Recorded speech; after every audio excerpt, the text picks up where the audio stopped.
Hello, c'est Menokali, j'espère que vous allez bien. Aujourd'hui, on se retrouve pour décrypter ensemble les 8 premiers matchs de l'Euro 2021. Donc c'est parti les gars, let's go.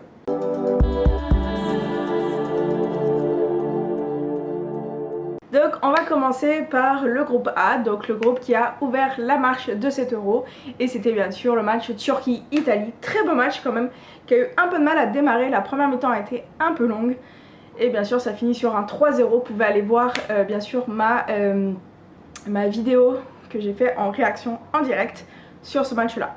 Donc le premier c'est un but contre son camp, le deuxième un but d'Immobilier et bien sûr le troisième un but d'Insigne.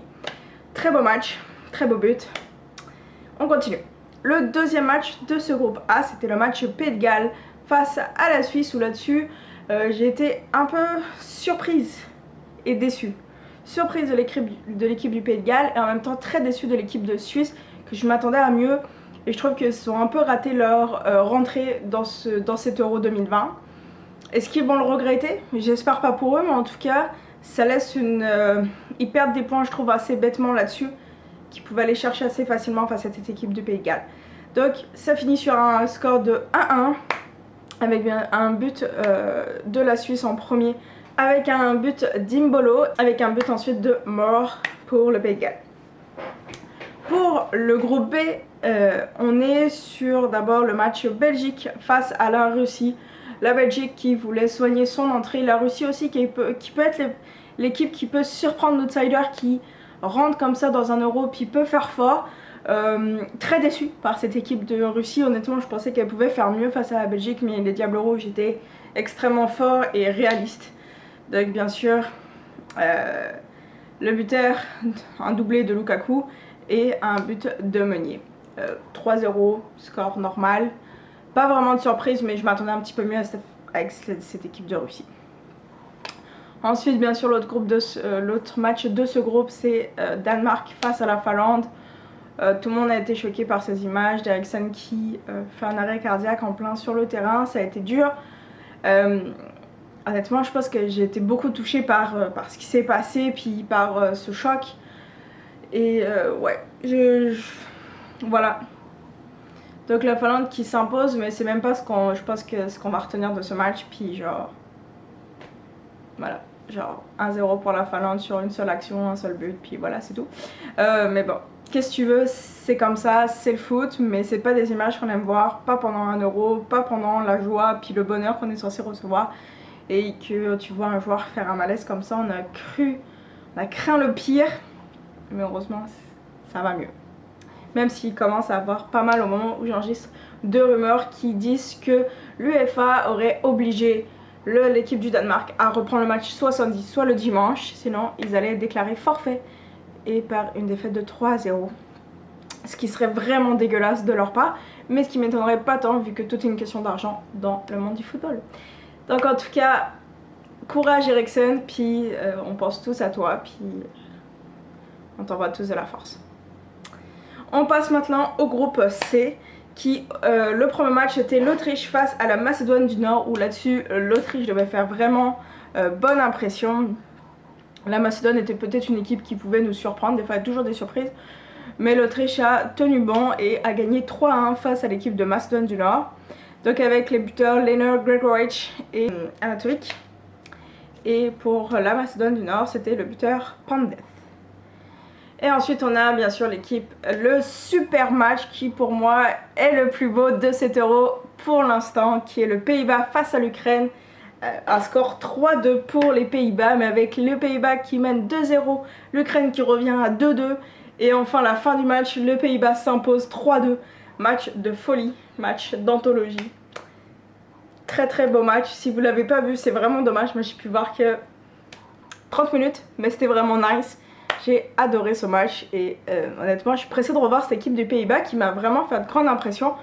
Et surtout ce petit joueur qui a signé au Paris Saint-Germain, que ouais je suis pressée de voir à Paris, que je pense que ça peut être vraiment une belle acquisition pour le PSG. Donc les buteurs, Wijnaldum, donc on a deuxième Weghorst et troisième Dumfries. Et pour l'équipe de l'Ukraine, on a Yarmolenko et Yaremchuk. Voilà, je sais, je prononce mal je pense, mais bon, c'est pas facile de prononcer ces noms de buteurs là. Et ensuite on passe donc au dernier groupe, que pour l'instant il y a des matchs. On a le groupe D, donc Angleterre-Croatie, où là-dessus j'étais vraiment déçue de l'équipe de Croatie, sérieux les gars. Moi je voulais voir une surprise de la Croatie, puis non en fait. Donc assez déçue, mais bon, qu'est-ce que vous voulez, c'est la vie, c'est le football. L'Angleterre par contre qui m'a vraiment impressionnée, cette équipe me fait vraiment peur. Si je devais retenir quelques équipes, vraiment ce serait les Pays-Bas et l'Angleterre qui m'ont impressionné pour l'instant dans cet Euro, qui me font un peu peur. Mais bon, écoutez, hein, on n'a pas encore vu la France, l'Allemagne et le Portugal, donc on verra bien ce que ça donnera. Et l'Espagne aussi bien sûr, donc... Mais en tout cas l'Angleterre vraiment m'a impressionné, donc mais ils gagnent juste 1-0 et but de Sterling. Et enfin on passe au dernier match qu'il y a eu il n'y a pas très longtemps au moment où j'enregistre. C'est Écosse face à la République tchèque. La République tchèque qui gagne 2-0 dans ce match qui était vraiment beau, avec un des plus beaux buts, je pense qu'on verra dans cet Euro. Ce but est extraordinaire, le but de Pchik qui genre, c'est un doublé de Pchik, puis genre il tire presque du milieu de terrain, puis genre c'est fou ce but là. Vraiment vraiment très très beau but que j'ai adoré. Vraiment, vraiment c'est super. Puis je pense que ça sera le but de l'Euro. On pourra élire ensemble les plus beaux buts de cet Euro. Ça pourrait être vraiment le fun. C'est une bonne idée de vidéo, Émilie, que t'as.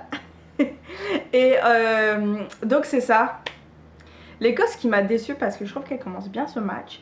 Puis ça empire au fur et à mesure, je trouve. Ce qui est dommage, mais écoute, c'est la vie, qu'est-ce que tu veux. C'est comme ça le monde du football, mais la République tchèque a vraiment su bien répliquer en première mi-temps, puis ensuite voilà, déroule et vraiment elle est supérieure, l'Écosse a rien pu faire après, ce qui est vraiment dommage parce que j'aimerais que l'Écosse aille plus loin. Mais là, après rien n'est fait parce que la Croatie comme elle a perdu et qu'elle n'a pas vraiment impressionné, tout est encore possible dans ce groupe, ça serait vraiment fort que, une petite surprise que la Croatie se finisse 4ème de ce groupe et tout est encore possible. En tout cas, la République tchèque est pour l'instant première de ce groupe et l'Angleterre 2ème.